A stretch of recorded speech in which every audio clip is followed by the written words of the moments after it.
Jaya Radha Madhava Kunja Vihari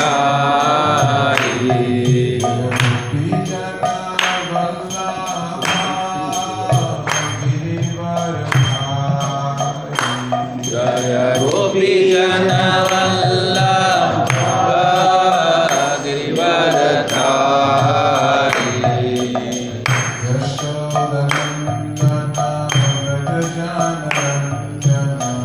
Yashodanandana Vraja Jana Ranjana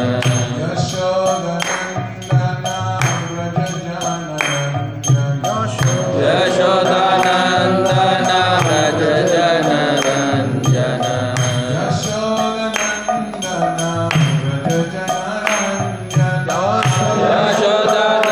Yashodanandana Vraja Jana Ranjana Yamuna Tira Vanachari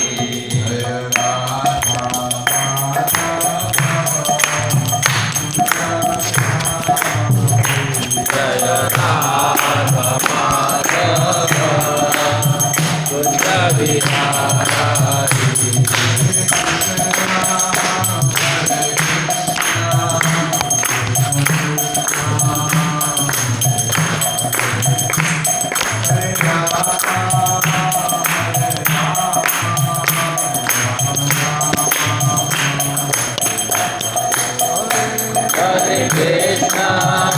Hare Krishna, Krishna Krishna, Hare Hare, Hare Rama, Rama Rama, Hare Hare.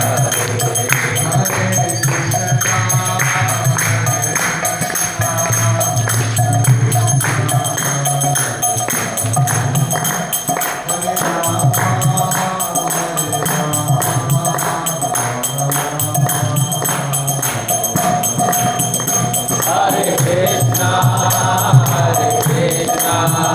Krishna Krishna, Hare Hare, Hare Rama, Rama Rama, Hare Hare.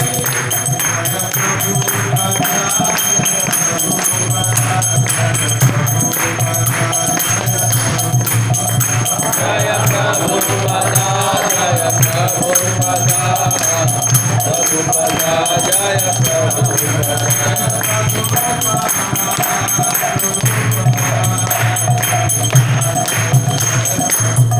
Jaya Jaya Prabhupada, Prabhupada, Jaya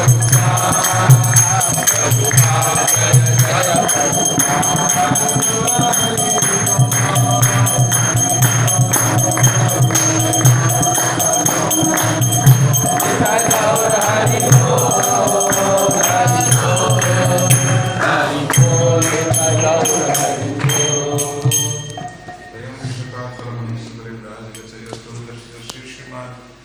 अभय चरणारविंद भक्ति वेदांत स्वामी श्री प्रभुपाद की अंतराक्ष भागवतम की समवेत गौर भक्तवृंद की निताय गौर प्रेमानंदे. All glories to the assembled devotees. All glories to the assembled devotees. All glories to the assembled devotees. Okay. All glories to Shri Shri Guru and Gauranga. All glories to Srila Prabhupada.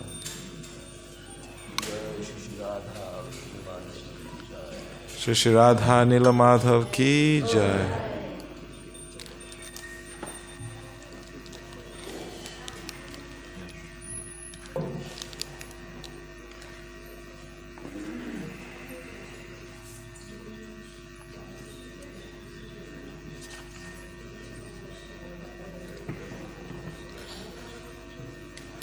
So we'll be reading from the Srimad Bhagwatam, second canto, chapter 3, text number 24.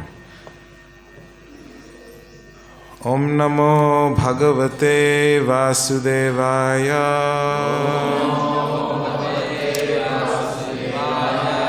Om Namo Bhagavate Vasudevaya.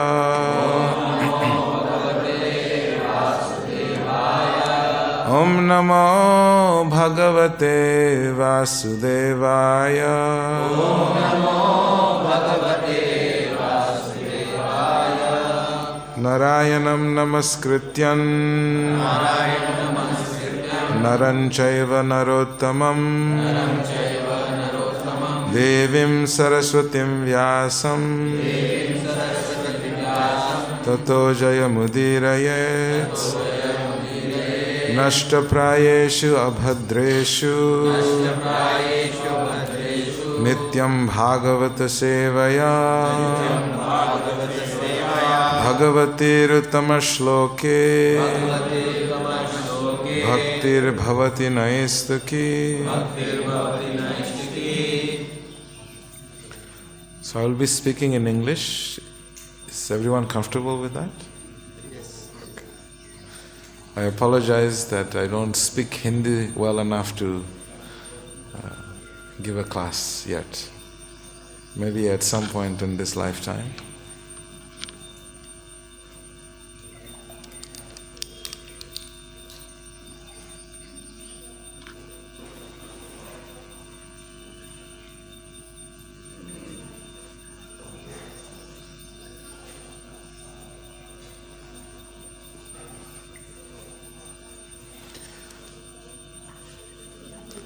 Tadasmasharam hridayam vadetam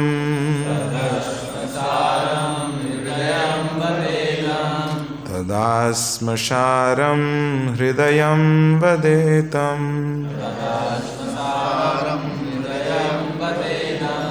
Yadgrihyamanair harinamadheyai Yadgrihyamanair harinamadheyai Na vikriyetatha yada vikaro Na vikriyetatha yada vikaro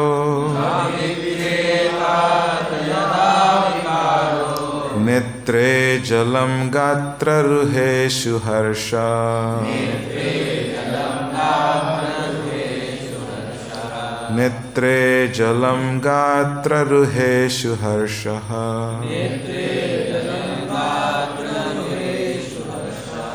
Tadasmasharam hridayam vadetam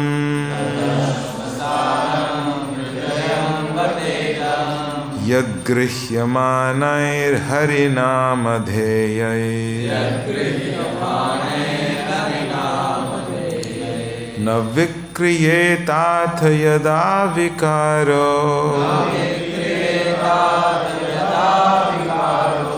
Netre jalam gatra ruheshu harsha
Mataji's want to try?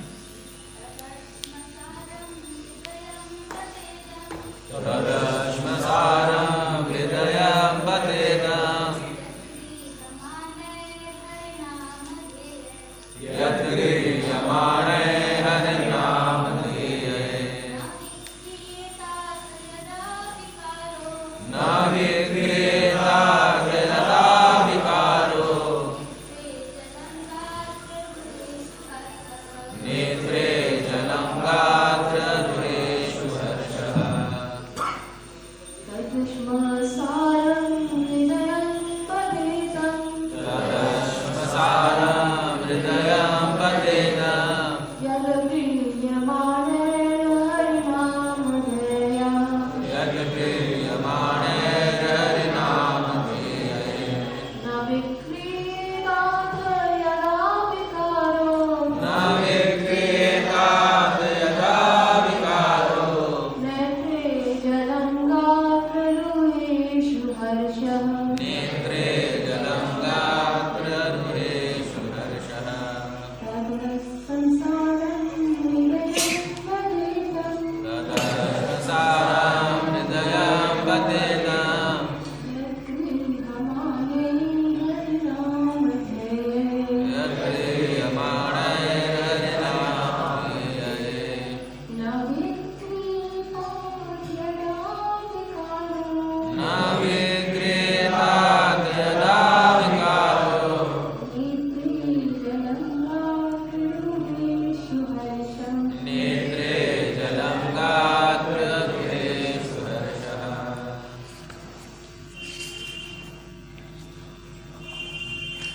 Tat. We do word for word? Yes? What time is it? 8:35. Should we just do the translation and purport? Okay. Translation and purport by His Divine Grace, A.C. Bhaktivedanta Swami Srila Prabhupada. Translation. Certainly, that heart is steel framed, which, in spite of one's chanting the holy names of the Lord with concentration, does not change when ecstasy takes place. Tears fill the eyes and the hairs stand on end. Purport. We should note with profit that in the first 3 chapters of the 2nd canto, a gradual process of development of devotional service is being presented. In the first chapter, the first step in devotional service for God consciousness by the process of hearing and chanting has been stressed. And the gross conception of the personality of Godhead in His universal form for the beginners is recommended. By such a gross conception of God through the material manifestations of His energy, one is enabled to spiritualize the mind and the senses and gradually concentrate the mind upon Lord Vishnu, the Supreme, who is present as the Supersoul in every heart and everywhere, in every atom of the material universe. The system of Pancha Upasana, recommending 5 mental attitudes for the common man, is also enacted for this purpose, namely gradual development, worship of the superior that may be in the form of fire, electricity, the sun, the mass of living beings, Lord Shiva, and at last, the impersonal Supersoul, the partial representation of Lord Vishnu. They are all nicely described in the 2nd chapter, but in the 3rd chapter, further development is prescribed after one has actually reached the stage of Vishnu worship or pure devotional service. And the mature state of Vishnu worship is suggested herein in relation to the change of the heart, change of heart. The whole process of spiritual culture is aimed at changing the heart of the living being in the matter of his eternal relation with the Supreme Lord as subordinate servant, which is his eternal constitutional position. So with the progress of devotional service, the reaction of change in the heart is exhibited by gradual detachment from the sense of material enjoyment by a false sense of lording it over the world, and an increase in the attitude of rendering loving service to the Lord. Vaidhi Bhakti, or regulated devotional service. By the limbs of the body, namely the eyes, the ears, the nose, the hands, and the legs, as already explained herein before, is now stressed herein in relation to the mind, which is the impetus for all activities of the limbs of the body. It is expected by all means that by discharging the regulated devotional service, one must manifest the change of heart. If there is no such change, the heart must be considered steel-framed, for it is not melted, even when there is chanting of the holy names of the Lord. We must always remember that hearing and chanting are the basic principles of discharging devotional duties. And if they are properly performed, there will follow the reactional ecstasy with signs of tears in the eyes and standing of the hairs on the body. These are natural consequences and are the preliminary symptoms of the bhava stage, which occurs before one reaches the perfectional stage of prema, love of Godhead. In the reaction, if the reaction does not take place, even after continuous hearing and chanting of the holy name of the Lord, it may be considered to be due to offenses only. That is the opinion of the Sandarbha. In the beginning of chanting of the holy name of the Lord, if the devotee has not been careful, very careful about evading the 10 kinds of offenses at the feet of the holy name, certainly the reactions of feelings of separation will not be visible by tears in the eyes and the standing of the hair on end. The bhava stage is manifested by 8 transcendental symptoms, namely inertness, perspiration, standing of hairs on end, falling, failing in the voice, trembling, paleness of the body, tears in the eyes, and finally trance. The Nectar of Devotion, a summary study of Srila Rupa Goswami's Bhakti Rasamrita Sindhu, explains those symptoms and vividly describes other transcendental developments, both in steady and accelerating manifestations. We continue reading, right? Whole thing? Prabhu? We finished? What is the time? 8:25. Oh, already? Oh. So we can just read the whole purport and the class is over. Oh. So I'll just share. We have 15 minutes. I'll just share my reflections on Srila Prabhupada's purport. It's very important to understand that this process of bhakti is the most powerful process there is. And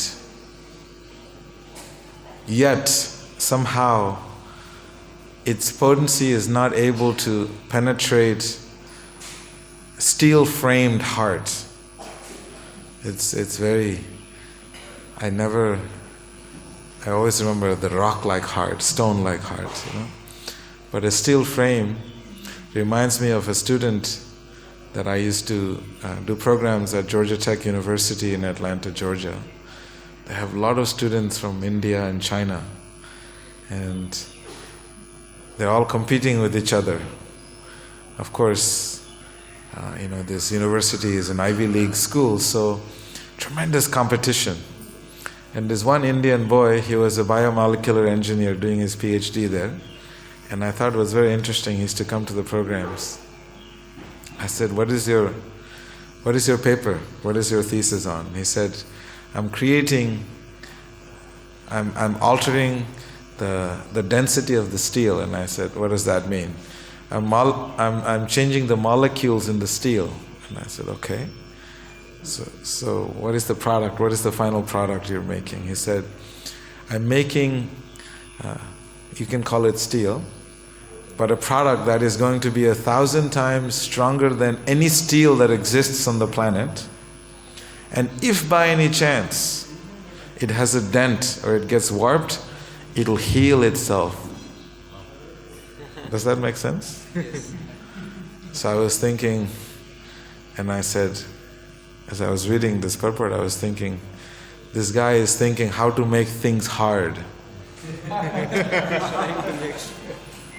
And bhakti is the opposite of this, how to make everything soft.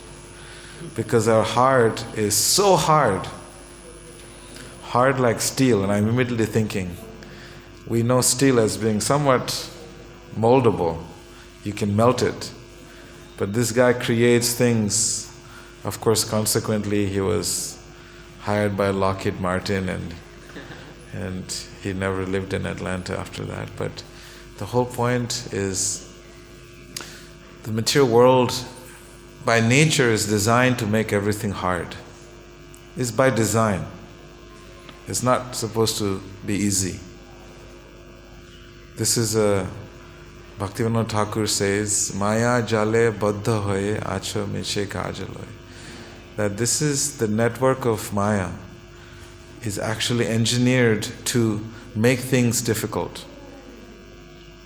Anything you try to do in this material world, you can try to use your science and technology to make life easier, but in all reality, all you're doing is complicating your life further. And it doesn't end. The more you advance, the more complex it becomes. Just like an insect that gets caught in the spider's web, the more it moves, the more entangled it gets.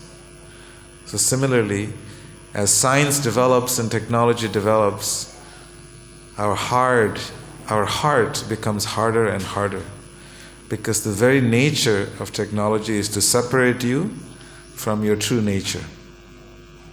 And so that's why bhakti is the real antidote, the real medicine, the real need of society, because it is the only solution to the hard-heartedness of this material creation. There is no other way to do it. That's why when Mahaprabhu says, Kalo nastyeva, nastyeva, nastyeva, there is no other way, there is no other way. And he's making it emphatically prophesizing it times 3, he's making some very bold statements. And we have to acknowledge that. And so therefore, I always feel when Mahaprabhu is in Sikshashtakam, Cheto Darpana Marjanam Bhava Mahadavagni Nirvapanam, that the mirror of the heart has to be cleansed. I used to always think, because I grew up as a devotee in ISKCON, and I've been doing sadhana and chanting for 42 years of my life, and I'm always wondering, when will this heart actually be ready to receive Krishna? And it hasn't worked yet, but I'm still work in progress. So this is my conclusion, that this material world is a place where it is a place of work in progress. And that is the real key. And I contemplate on this principle of sadhana bhakti. I remember Jiva Goswami really emphasizing the complexity of the samskaras that we have accumulated for millions of lifetimes. Not just this lifetime, we're talking about millions of lifetimes. And those samskaras are invisible to our eyes. It's not easy to access. And those samskaras have their more gross forms, in the form of the vasanas, the material desires. Those vasanas, they come out. Those are more easily accessible. You can see what vasanas. Vasana means a place of residence. Where do they reside? In our hearts. And then more gross form of those samskaras are the vrittis, where we are able to have access to them.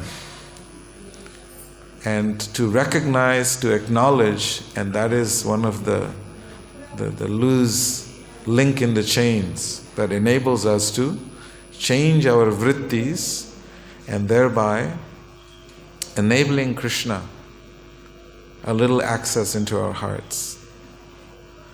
The problem is that I have noticed in my life that I have not given Krishna access to my heart. And this is something that has to be done willfully. And that comes to the process of recognition, our vrittis. We understand the tendencies that we have. We acknowledge those tendencies. And through the practice of Vaidhi sadhana bhakti and continuous hammering those strong steel-like heart cage that encapsulates our existence, then we may be able to one day allow Krishna to do his magic. And the real magic in this world is the chanting of the holy names. There is nothing else that has any meaning, that has any force. Bhaktivinoda Thakur explains, Nam bina kichu nahiko aro chodda bhuvana maji. There is nothing that exists in this world without the names of Krishna. In the 14 planetary systems. That means there is nothing in this world, in the 14 planetary system, that is of any value. So, it's a very simple prescription given by Bhaktivinoda Thakur. And I tremendously rejoice in his simplicity of making very complex subject matters of bhakti and presenting it in this very such simple, loving ways. All you have to do is now. And then Krishna will reveal himself. Of course, that has to be done in accordance with our teachers who will guide us into the process of chanting this name. And that is the only way to melt the stone-like heart. And unless we melt the stone-like heart and remove the debris that we have accumulated over millions of lifetimes, Krishna will not come and dance in our hearts. So if we want Krishna, he is there. But he is so covered up. We have thrown so much garbage on him. And we have barricaded him and put him aside to pursue our external material garbage, that he's so inaccessible to us. I know I take American students to Vrindavan every year. I take about 50 students. All these are people who are living in their heads, and they're living in a space called the head space. And everything they see, they have to try and quantify and measure and, use their psychological analysis, intellectual analysis, scientific brains to try and understand. And in Vrindavan, we let loose. We just tell them everything about Krishna. And it's amazing. Vrindavan enables them to shut off their brains and their intelligence because there's a special mercy of Krishna. And they're able to actually get out of their heads for a minute and to maybe take a small journey to their heart and to see and experience, because they shut off their senses from really experiencing what is the true nature of Krishna consciousness. So, that Vrindavan is there within our heart. And if we can practice our bhakti, everyday sadhana bhakti, and be very serious about it. I complained to myself that 42 years of chanting japa, I'm still waiting to have a little taste. It's not up to me. And this is the beauty of it. Our only job is to simply keep doing the best we can. And nothing is dependent on us. Bhaktivinoda Thakur explains, Krishna she tomar, Krishna dite paro, tomara shakriti ache. Amito kangal, Krishna Krishna boli, dhai tava pache pache. I don't have Krishna. And this is actually one of my biggest strategies I'm sharing with you in reaching the American and European hearts. I really understand that I don't have Krishna. I cannot give you Krishna. But all I can do is try and prepare a fertile ground so that one day some pure devotee will come and plant the seed of bhakti in your heart. So this is the process of bhakti that we must try to cultivate. We are actually farmers. Our Ishta Devata, Krishna, is a farmer. That is what he does. He harvests. And so, as devotees, we have to keep in mind that our nature is to try and cultivate and make the land fertile so that the spiritual master can plant the seed of bhakti. And we can just keep working to try and till the land and move the weeds, turn them upside down, so that our bhakti lata can continue to grow. I think my time is up. Yes. So, if you would like to share any reflections, I just wanted to share a little bit of what's in my heart today. Thank you so much, Prabhu, for putting me on the spot. I'm so happy that... How many of you are from the base program? Yeah, Voice. voice. Okay. So, you're very fortunate that you have access to the real secret, the secret formula. You know, when Atlanta is the capital of Coca-Cola. Did you all know that? They have a big Coca-Cola museum and they have Coca-Cola from all over the world. And they indoctrinate you as, everyone in the world is indoctrinated by Coca-Cola. But when you go to this museum, they indoctrinate you even further. And they always talk about the secret formula of Coca-Cola.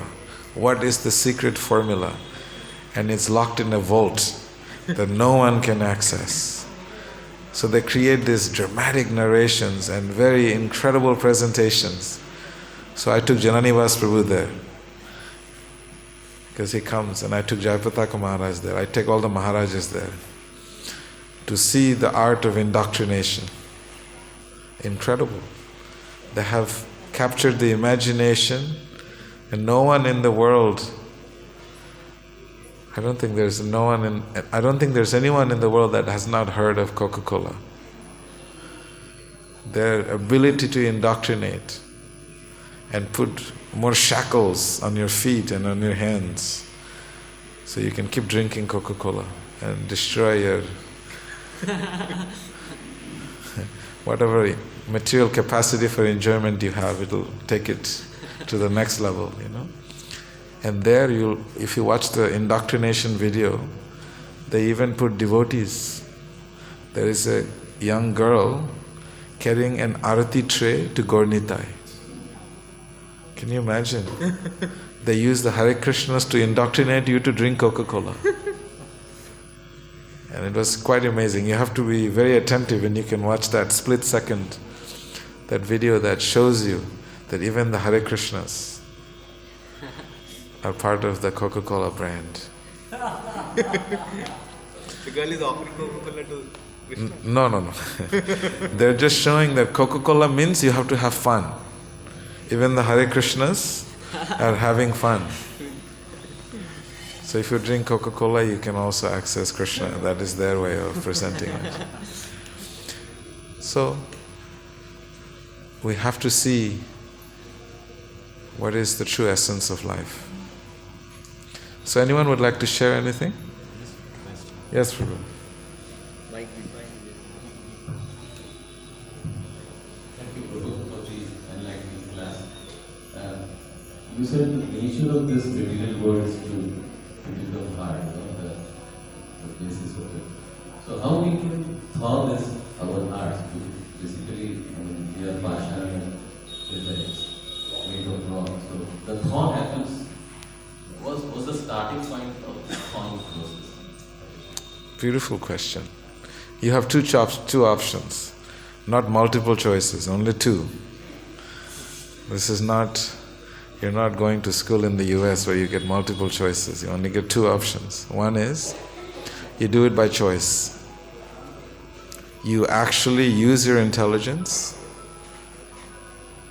Use your intelligence to really understand the depth of bhakti. And you make a conscious decision to do it. It's choice one. And the option two is you try to enjoy the material world, and the material energy will keep smashing you and smashing you and smashing you to bring you to your knees. And you go on your knees. There is a reason we offer obeisances to Krishna on our knees. You know why? There is a reason for it. You don't do it standing up. Here we do it standing up, chalo.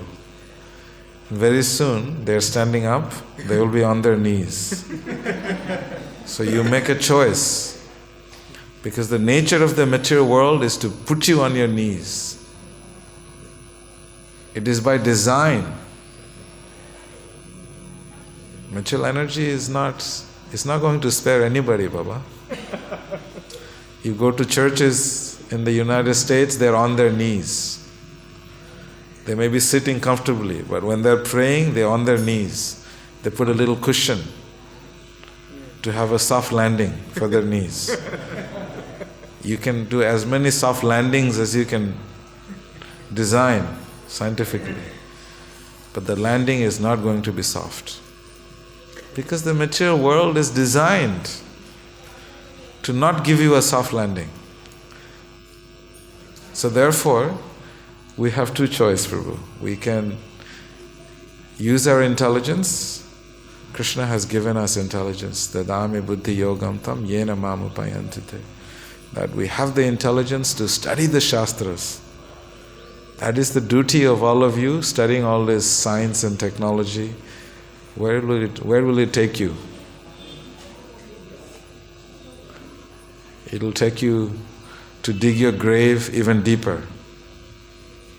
8 feet is not deep enough. You can dig yourself a little deeper. So this is the design, and therefore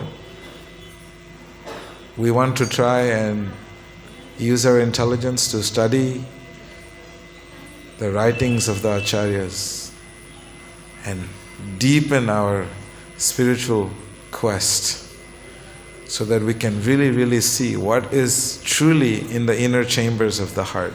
If you want to study any engineering project, please study the design of the heart. I know this sounds like too liberal arts for you guys, but if you study the design of the heart, you will really understand what is in store for you.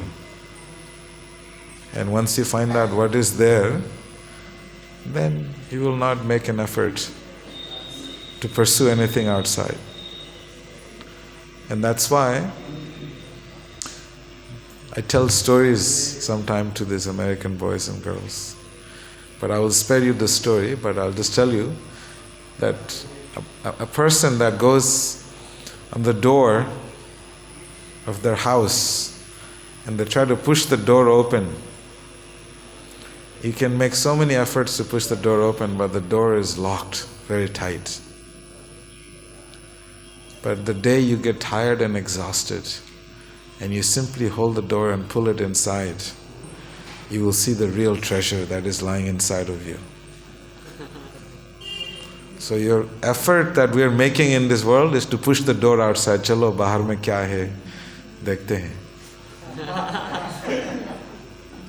I want to go to this university, let's see what they teach me there. I have these boys, they have these dreams. In Georgia Tech, Facebook invests billions of dollars. It's a machine, Baba. It's a machine designed, these universities are designed to make you a perfect slave. There is abolishment of slavery hasn't happened. Emancipation. This is a dream that has been sold to you. And you guys are very fortunate that now you're waking up from your dream, from your nightmare. Yes. It's their script for you, not your script, Baba. Your script you have to write. And that is why you have to study the Shastras. Then you will know the proper codes to write your script. If you don't read the Shastra, you will not be able to code. Otherwise, someone has coded for you. So the reason I'm telling you is there is these two professors who are part-time faculty at Facebook, part-time at Georgia Tech, and they're investing billions of dollars to take these boys, and these boys are working so hard to get into their labs because they're in artificial intelligence, And as soon as you get into their lab, your life is guaranteed. Guaranteed for what? Slavery. Bonded slavery. You make all these people that graduated from there making $400,000, $500,000 a year. For what? For who? And I sit with these boys, even the professors there. They eat prasadam every day because in the university we have prasadam distribution. And they're so caring. They're Indians, So this Mataji says, VedSaar ji, can you please send more prasadam to my computer science building? Because these boys are so busy, I feel sorry for them. Sorry for them. Creating perfect mannequins for them to work somewhere else. So this is the tragedy of the world. That we have to find the codes. We really have to open the doors inside and start trying to find solutions outside. Bahar kuch hai nahi, Prabhuji. I have gone and I see these boys struggling. One good story I'll tell you. One boy that I know from MIT, I used to go to his house. Struggling, Tamilian boy. All these international students are paying top dollars. First of all is competition, and the parents, they sell everything in their life to send their kids to these Ivy League schools. And I won't even get into it, because the suicide rate in these Ivy League schools and the mental health crisis is a real pandemic. Because we have thousands of students in our Bhakti Yoga club. So I hear these stories all the time. Oh, mar gaya. He's having this issue. He shot himself. He hung himself. And especially international students. It's a big struggle. Such a struggle. It makes me really, really have an internal reality check. We have left our Sanatan Dharma, our Vedic culture, and we're here to find some sort of happiness, investing all this money and resources and mental sanity, burning the wick on both sides. For what? And very intelligent boys and girls. I was thinking, if you just go and study the Shastras, the impact you'll have in the world is massive. but they're not interested. They're not interested. So it's a very pathetic situation. Bhagwatam class should not be talking about this kind of pathetic nature of the world, but the unfortunate reality is this. And so we have to make a conscious effort to really open the doors into our heart and allow Krishna to enter. Allow the sadhus to come into our lives. They will help you harvest. So you're not working alone.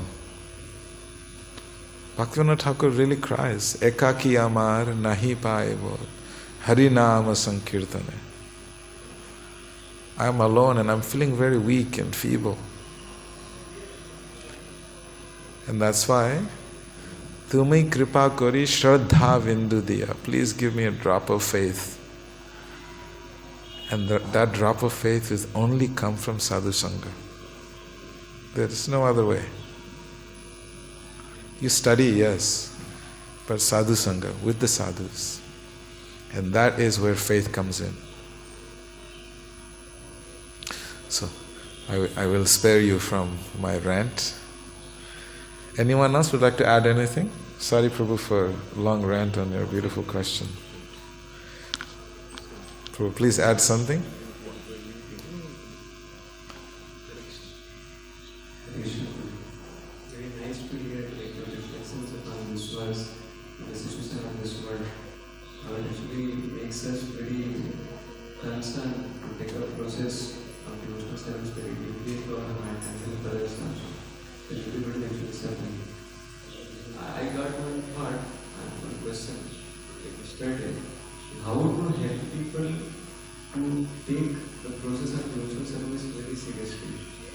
People are practicing, but most of the time they are struggling with the lower modes and they are not very conscious. So how to help them actually, what is the way so that they can be very convinced about the process to dedicate themselves, commit themselves? Because when I hear you are bringing 50 students, American students from US to Vrindavan. For them, where so much of metal facilities and luxury and comforts are there, for them to think of Vrindavan, and it's like totally paradigm shift actually. So how you are able to do that? If you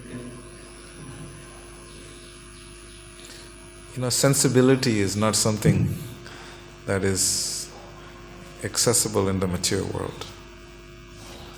Sensibility is not accessible in the material world. You have to look at it with a different lens.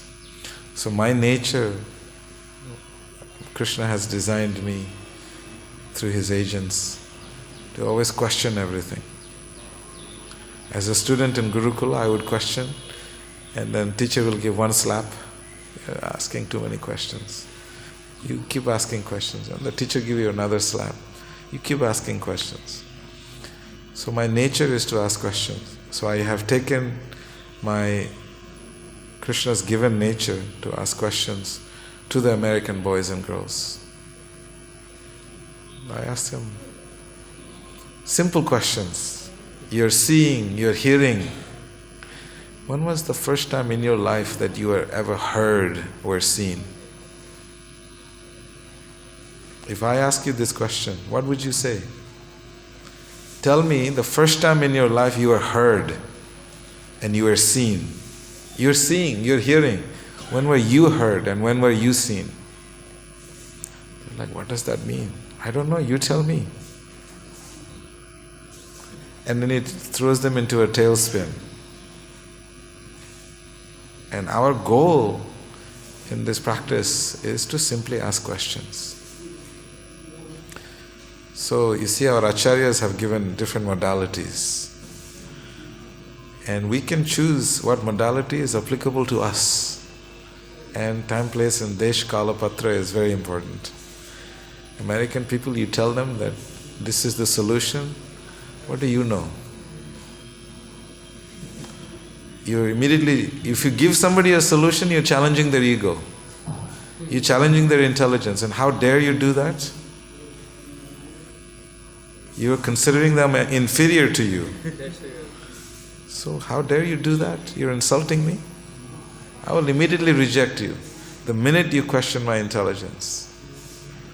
So I'm not here to challenge you or question you, Baba. I'm here to simply ask you some questions and help me to understand what is it that you're seeing that I'm not seeing.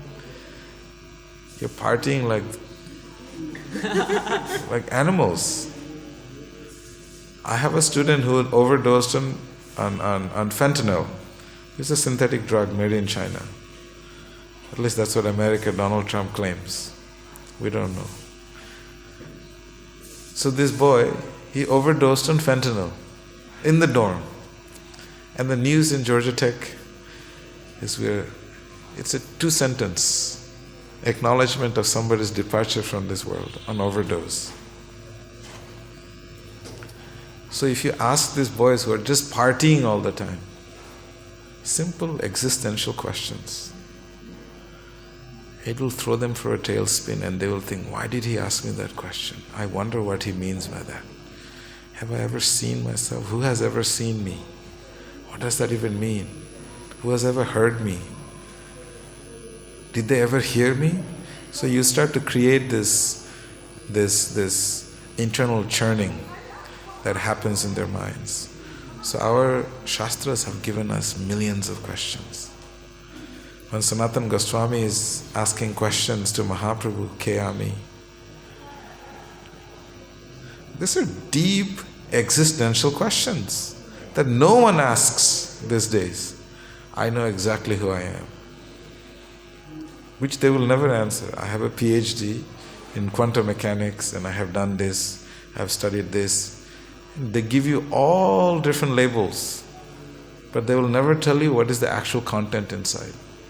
This is the nature of the United States of America and the first world countries.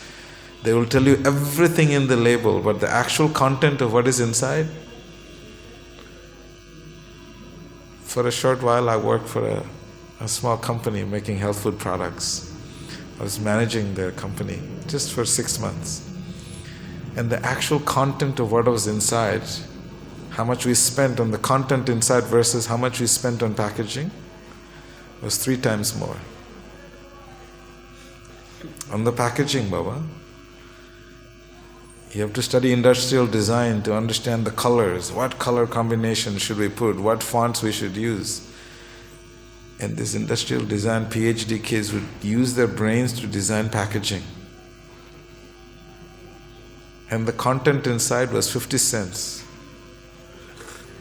And the packaging was $1.50.